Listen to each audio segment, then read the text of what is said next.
વડોદરા જિલ્લાની બરોડા ડેરીની ચૂંટણી માટે આજે મતદાન શરૂ થયું છે। વડોદરા, ડેસર, ડભોઈ અને પાવી જેતપુર ચારેય ઝોનમાં મતદાન ચાલી રહ્યું છે। ખાસ કરીને ડેસર ઝોનમાં કડક ટક્કર જોવા મળી રહી છે, જ્યાં વર્તમાન ડિરેક્ટર કુલદીપસિંહ રૌલજી અને ભાજપ સમર્થિત ઉમેદવાર સુરપાલસિંહ પરમાર વચ્ચે પ્રતિષ્ઠાનો જંગ જામ્યો છે। સુરપાલસિંહ પરમારને ધારાસભ્ય કેતન ઇનામદારનો ખુલ્લો ટેકો મળ્યો છે। હાલ મતદાન શાંતિપૂર્ણ માહોલમાં ચાલી રહ્યું છે અને પરિણામોને લઈને ભારે ઉત્સુકતા જોવા મળી રહી છે।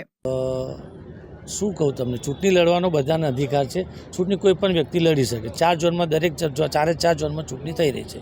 સુરપાલસિંહ કહી રહ્યા છે કે સાંજે 4:15 સુધી દૂધનું દૂધ ને પાણીનું પાણી થઈ જશે અને કુલદીપસિંહનો પાપનો ગળો ભરાઈ ગયો। હવે પાપનો ગળો કોનો ભરાયો છે સાંજે 4 વાગે તમે જોઈ લેજો। એમને એટલી જ ખબર નથી કે મારા ઝોનમાં કેટલી ડેરી આવી છે। એમને ખાલી એવું પૂછો ટોટલ ડેરી કેટલી છે, કેટલી બંધ છે।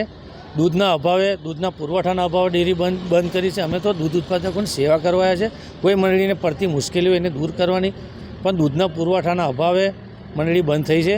કોઈ કુલદીપસિંહના કહેવાથી મંડળી બંધ થઈ નથી। એ કહે છે સોલ, એમને ખબર જ નથી આંકડો કે મારા ઝોનમાં કેટલી મંડળી આવેલી છે, કેટલી અત્યારે ચાલુ છે, કેટલી બંધ છે।